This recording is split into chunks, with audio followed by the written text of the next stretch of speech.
राष्ट्रीय स्वयंसेवक संघ के दो प्रमुख विषय हैं जो उसके जन्म से लेके और शतायु होने के अब तक चले आ रहा है निरंतर रूप से।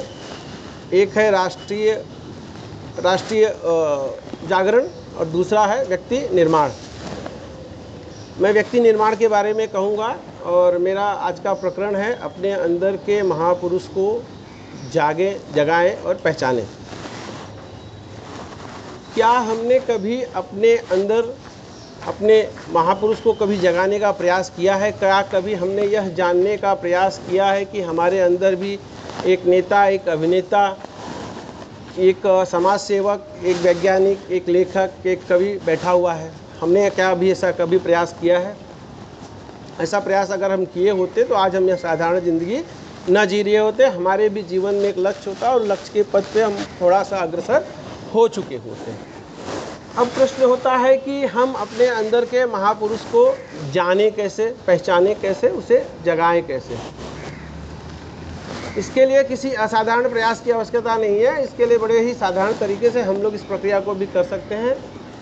इसके लिए हमें करना क्या है? हमें एक एकांत में बैठकर और दुनिया की क्षणिक बातों से अपने आप को अलग करके अपने आप से हमें बार बार यह सवाल करना है कि हम इस धरती पर क्यों आए हैं। क्या हम साधारण मानवों की तरह स्वार्थपूर्ण, कपटपूर्ण जीवन जी के और महत्वहीन मृत्यु को प्राप्त हो जाने के लिए ही धरती पर आए हैं? क्या हमने इस धरती पर मात्र इसलिए जन्म लिया कि हम अपनी माता के तन को और अपने पिता के वैभव को जर्जर कर सकें? यही सवाल अगर हम बार बार अपने आप से, अपने अंतरात्मा से, अपने विचारों से करेंगे तो हमें वह उत्तर प्राप्त हो जाएगा। और वह उत्तर हमारी आत्मा जब अंदर से देगी तो हमें यह ज्ञात होगा कि हम मात्र इस कारण से नहीं आए हैं कि हम केवल जीने, खाने और मरने के लिए ही इस धरती पर हमें भेजा गया है। हमारे जीवन के कई सारे और भी आयाम हैं, हमें उसके लिए भी प्रयास करना चाहिए। और जब यह उत्तर आपको अंदर से मिलेगा तो अंदर से ही आपको इस बात का सामर्थ्य भी मिलेगा कि आपके साथ बहुत सारे लोग खड़े हैं, बहुत सारे लोग आपके जीवन में आपका साथ देने के लिए खड़े हैं। दिक्कत यहाँ है कि हम लोग उनको अपने साथ जोड़ना ही नहीं चाहते। हम अपनी दुनिया में ही, अपने लोगों में ही अपने आप को समेटे हुए हैं।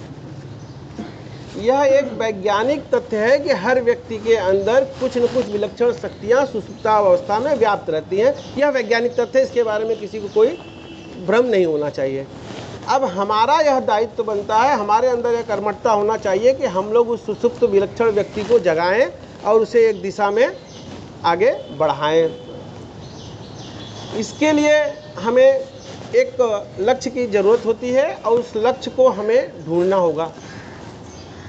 लक्ष्य को ढूंढने के लिए हमें अपने अंदर से अपनी क्षमताओं को समझना होगा कि हमारे अंदर क्या क्षमता है और किस क्षमता के साथ हम किस लक्ष्य की ओर बढ़ सकते हैं। हर व्यक्ति की अपनी अपनी अलग क्षमताएं होती हैं। कोई एक व्यक्ति दूसरे व्यक्ति की कॉपी करके 100% चल पाए, यह भी संभव नहीं है। इसलिए हमें अपने लक्ष्य को समझना है, अपने आत्मा को जगाना है, अपने महापुरुष को जगाना है, उस विषय को आगे बढ़ाना है और अपने जीवन को एक दिशा देनी है।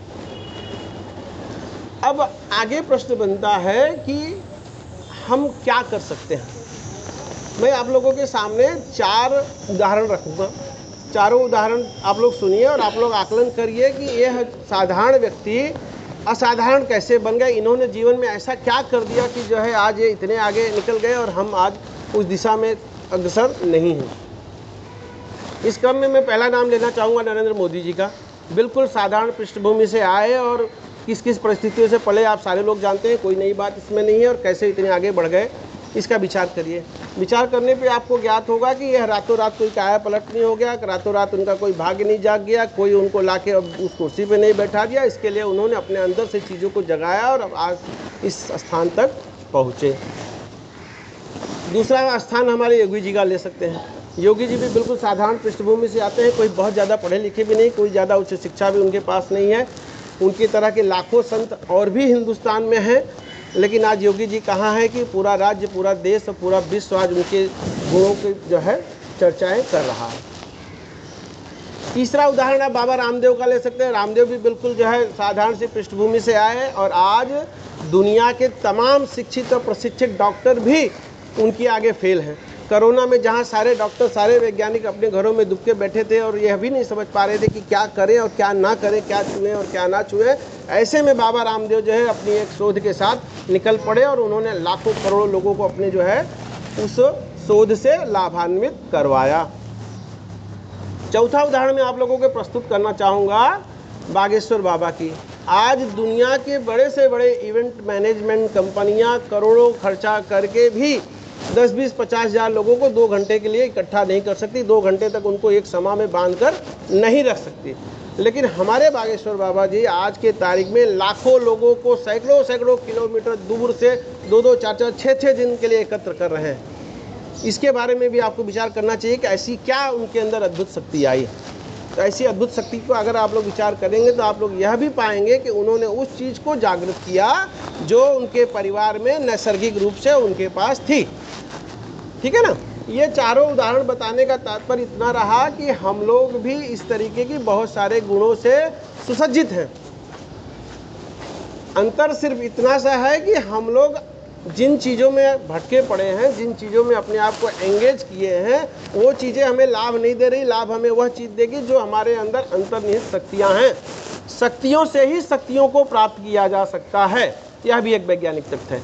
और वही शक्ति आपको परम आदर्श की ओर ले जाएगी। मेरे ये सारे कहने का तात्पर्य एक ही रहा कि हम लोग दूसरों की दिशाओं पर तो चलते ही हैं और चलना भी चाहिए, लेकिन उस दूसरों की दिशाओं में साथ चलने के साथ साथ अपनी कर्मठता का, अपनी समग्रता का, अपनी समरसता का भी एक हमें दिशा निर्धारित करना चाहिए और इस दिशा में हमें काम करना चाहिए। और अगर इन दिशाओं का हम लोग सही तरीके से पालन करें तो हमारा जीवन भी एक महत्वपूर्ण जीवन बन जाएगा। मैंने आप लोगों के सामने 4 उदाहरण रखे, इसका मतलब नहीं कि यह 4 ही लोग जो है महत्वपूर्ण हैं। ऐसे दसों लाख लोगों का नाम मैं आपको बता सकता हूं जो अपने जीवन में महानता के पद पर अग्रसर हैं और महानता की श्रेणी में आते हैं। तो अगर 10 लाख 20 लाख लोग आ सकते हैं तो 10-20 करोड़ लोग भी आ सकते हैं और हम तो उसमें नियमित रूप से आ ही सकते हैं। दिशा और दशा और स्थितियों का आकलन करते हुए हमें एक ओर चलने के लिए अपने आप को प्रतिबद्ध करना पड़ेगा। धन्यवाद।